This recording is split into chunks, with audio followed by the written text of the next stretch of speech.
Well बावलो कैसे हो। Our most much awaited show Alice in Borderland season 3 बस हमसे एक महीने की दूरी पर है, जो कि 25 सितंबर को फर्स्ट पार्ट हमें मिल जाएगा एलिस इन बॉर्डरलैंड सीजन 3 का। वेल स्क्विड गेम के बाद game horror and mystery sci fi genre में किसी का नाम है तो बस एलिस इन बॉर्डरलैंड सीजन 3 का ही नाम है। तो आज करते हैं सुप्रीम बॉस को ब्रेक डाउन एंड कुछ न्यू हिडन डिटेल्स को भी, जिससे हमें एलिस इन बॉर्डरलैंड सीजन 3 की कहानी इजीली हिट कर जाए कुछ अपनी अमेजिंग थ्योरीज के साथ। वेल ये तो सभी को पता ही होगा कि सीजन 3 में सिर्फ joker card game and ace card game ही देखने को मिलने वाले हैं। And joker card game literally सभी की धज्जियां उड़ा देगा, जो कि हम ट्रेलर में भी देख ही रहे हैं, टीजर में देख ही रहे हैं। लेकिन सभी के दिमाग में फिलहाल अभी एक ही सवाल चल रहा है कि साला बॉर्डरलैंड के पीछे एक्चुअल मास्टरमाइंड कौन है, यानी बॉर्डरलैंड अरीना गेम्स के पीछे। और सभी लोग होप भी यही कर रहे हैं कि जोकर कार्ड गेम जब कंप्लीट होने के बाद हमें पता चल ही जाएगा कि who is the actual fucking mastermind behind these games.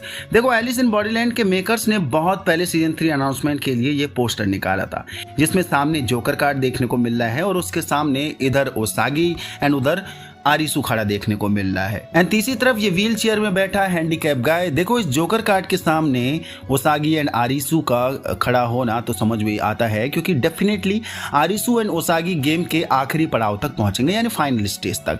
और मे बी ये पोस्टर हिंट इसी का होगा कि ये तीनों लोग फाइनलिस्ट हैं।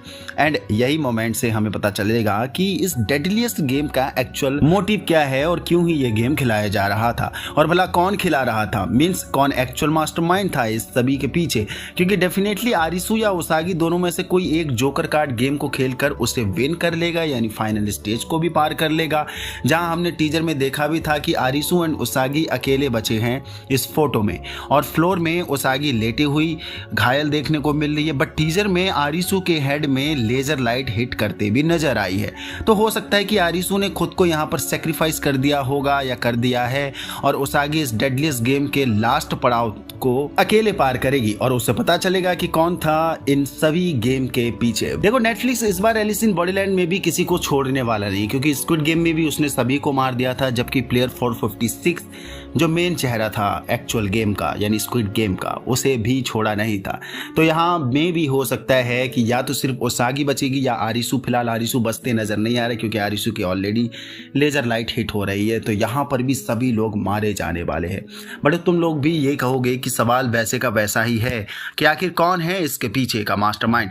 देखो, पोस्टर में जो ये हैंडीकैप गाय देखने को मिल रहा है, ये मुझे पार्टिसिपेंट या प्लेयर तो नहीं लग रहा है, क्योंकि वी नो दैट बॉर्डरलैंड में लगभग सारे गेम फिजिकली फिट लोग होने ही चाहिए, वही खेल पाएंगे। हैंडीकैप गाय यहाँ पर सर्वाइव नहीं कर पाएंगे। तो मोस्ट प्रोबेबली सीधा इशारा यही जाता है कि मे बी यही चेयर गाय ही मेन होस्ट हो सकता है last joker game final stage के लिए, और इसी ने पूरे गेम को डिजाइन किया होगा और जोकर गेम को भी डिजाइन किया होगा। क्योंकि जोकर गेम में ही हमें एक पड़ाव ये भी देखने को मिल रहा है, जहां अनाउंसमेंट टीजर में, फर्स्ट टाइम अनाउंसमेंट टीजर में आरिसू हमें टेलीपोर्ट होते नजर आया था, मीन्स ये जादुई दरवाजा से एक दुनिया से दूसरी दुनिया में जाते नजर आया था। तो इसके पीछे बहुत सी गुत्थियां होने वाली हैं, बहुत सी मिस्ट्री एंड सस्पेंस होने वाले हैं, जो मे बी यही जो चेयर गाय है, यही हैंडीकैप गाय है, जो हो सकता है यही मास्टरमाइंड होगा। जस्ट लाइक सीजन 2 के एंड में वो क्वीन ऑफ स्पेड का गेम था, तो यही चेयर गाय ही लास्ट में माइंड मैनिपुलेशन गेम खिला सकता है। मीन्स आरिसू एंड ओसागी को इतना मैनिपुलेट कर देगा कि उनकी सोचने समझने की क्षमता बिल्कुल फक्ड अप हो जाएगी। जस्ट लाइक सीजन 2 एंडिंग, जहां आरिसू इतना टूट गया था, कि इतना मैनिपुलेट हो चुका था कि क्वीन ऑफ स्पेड के झांसे में पूरा का पूरा आ गया था।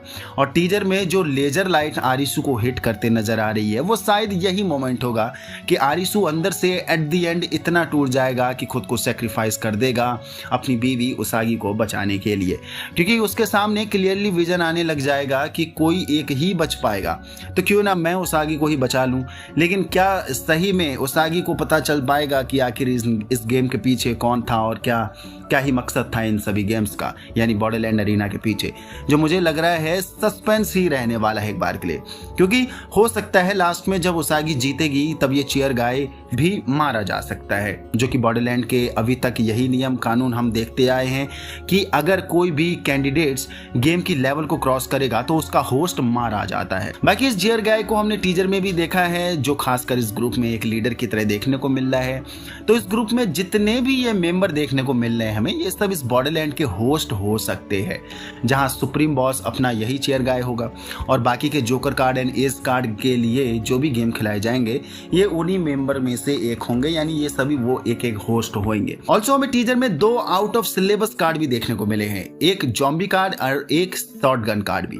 तो इन कार्ड के बेस पर हमें कौन से गेम देखने को मिल सकते हैं बाबा, नोबडी नोज। उसके लिए मैं क्यूरियस हूं, बट थ्योरीज ये हैं मेरे पास, जहां शॉटगन से तो एक बात समझ में आती है कि मे भी सीधा रशियन रूलेट गेम टाइप का कोई गेम हो सकता है। मींस प्लेयर को 2-2 लोगों के पेयर में बांट देंगे या उन्हें टीम अप कर देंगे और उन्हें एक गोली दी जाएगी उनके साथ, बंदूक के साथ, जिसके नसीब में वो गोली होगी वो मारा जाएगा और जो बच जाएगा वो बच ही जाएगा, वो गेम सर्वाइव कर जाएगा। लेकिन जॉम्बी कार्ड गेम में क्या हो सकता है, क्या प्लेयर्स को ऐसे जॉम्बी को मारना होगा जो काफ़ी पावरफुल बंदा होगा, यानी एक ही बंदा जो जॉम्बी का काम करेगा, just like king of spade game, जहाँ पर किंग ऑफ स्पेड एक ही बंदा था और वो खुलेआम सभी को मार रहा था। एंड यहाँ पर भी यही होगा कि जॉम्बी खुलेआम किसी को भी मार सकता है, किसी को भी कन्वर्ट कर सकता है। मे बी यहाँ पर ये थ्योरी मैं सेट कर रहा हूँ कि उस जॉम्बी ने अगर बाकी के प्लेयर को देख लिया या उन्हें छू लिया या उन्हें कुछ भी हिसाब से, तो वो उसी की तरह जॉम्बी बन जाएंगे, क्योंकि जॉम्बी का काम यही होता है। जॉम्बी वायरस जब फैलता है, जॉम्बी किसी को बाइट करता है, तो जॉम्बी की तरह ही वो लोग भी जॉम्बी बन जाते हैं, कन्वर्ट हो जाते हैं। और जॉम्बी इमॉर्टल होते हैं, वी नो दैट। तो मे बी वो जितने भी प्लेयर जॉम्बी बनेंगे वो जिंदगी भर के लिए उसी बॉर्डरलैंड में फंस के रह जाएंगे और एट द एंड जिसकी भी मेजॉरिटी ज़्यादा होगी वो ये गेम को सर्वाइव कर जाएंगे और जो कम मेजॉरिटी में होंगे वो लोग सीधा एलिमिनेट हो जाएंगे, यानी मारे जाएंगे। और जॉम्बी का मतलब वो कोई असली जॉम्बी नहीं बना रहा हूँ मैं, बस जॉम्बी कैरेक्टर प्ले कर सकते हैं। तो अगर जिंदा रहना होगा तो इस गेम के लोगों को अच्छे से छुप के खुद को करप्ट नहीं होने देना पड़ेगा जॉम्बीज के द्वारा, वरना अगर जॉम्बी बन गए तो मे बी वो यहाँ फंस के रह जाएंगे हमेशा हमेशा के लिए। तो इन दोनों कार्ड के लिए मे बी ये गेम्स देखने को मिल सकते हैं। ये थी theories Alice in Borderland season 3 के लिए। बाकी यस, हमें 25 सितंबर को फर्स्ट पार्ट मिल जाएगा, तो कुछ ना कुछ हमें मिलने वाला है एलिस इन बॉर्डरलैंड सीजन 3 से रिलेटेड, क्योंकि ऑफिशियल ट्रेलर अभी तक नहीं आया है। मे बी एक आध दिन में ट्रेलर आ जाए, या मे बी 3 सितंबर को जो वेडनेसडे सीजन 2 रिलीज, उसका पार्ट 2 रिलीज हो जाएगा। तो मे बी नेटफ्लिक्स यही प्लान कर रहा होगा कि वेडनेसडे पार्ट 2 के बाद वो एलिस इन बॉर्डरलैंड सीजन 3 का ऑफिशियल ट्रेलर ड्रॉप कर देंगे। तो देखते हैं, और भी कुछ थ्योरीज मिलती हैं, कुछ डिटेल्स मिलती हैं तो जरूर बात करेंगे उस पर। आपकी तरफ से कुछ थ्योरीज हैं, कुछ डिटेल्स हैं तो जरूर बता के देना नीचे कमेंट बॉक्स पर, उस पर भी हम नेक्स्ट वीडियो में बात कर लेंगे। यहाँ तक पहुँच गए तो आपकी वीडियो पसंद आए तो लाइक कर दीजिए, नए हो तो चैनल को सब्सक्राइब कर दीजिए।